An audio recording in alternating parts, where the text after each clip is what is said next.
পাট ও বস্ত্র মন্ত্রণালয়ের সাবেক মন্ত্রী ও গাজী গ্রুপের চেয়ারম্যান গোলাম দস্তগীর গাজীকে গ্রেফতার করেছে পুলিশ। রাজধানীর শান্তিনগরের বাসা থেকে শনিবার দিবাগত রাতে তাকে পুলিশ গ্রেফতার করে। তবে কোন মামলায় তাকে গ্রেফতার করা হয় তা জানবো আজকের ভিডিওতে। কেটিভি নিউজ 24 চ্যানেল থেকে আপনাদের সাথে আছি আমি মাহমুদ রহমান সিয়াম।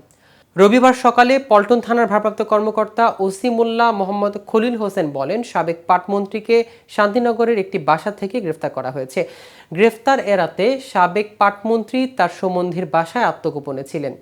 ডিবি পুলিশের একটি দল শনিবার রাতে তাকে সেখান থেকে গ্রেফতার করে। তিনি এখন ডিবি কার্যালয়ে আছেন।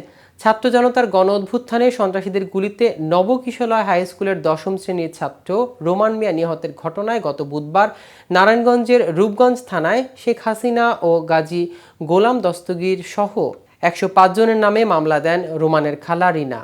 মামলায় বাদী জানান, গত 5 আগস্ট শেখ হাসিনার পতনের খবরে ছাত্র জনতার আনন্দ মিছিল চলাকালে আওয়ামী লীগ ও অঙ্গ সংগঠনের নেতাকর্মীরা পিস্তল, আগ্নেয়াস্ত্র, দেশীয় অস্ত্র নিয়ে রূপগঞ্জের চনপাড়া এলাকায় জনকল্যাণ স্কুলের সামনে ছাত্র জনতার উপর হামলা চালায়।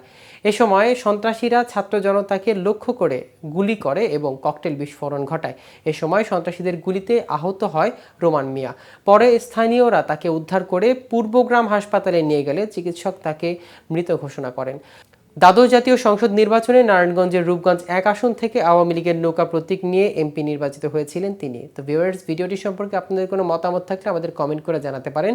সাথে সাথে নিয়মিত আপডেট ও ইনফরমেটিভ ভিডিও পেতে কেটিভি নিউজ 24 এর সাথেই থাকুন। ধন্যবাদ সবাইকে।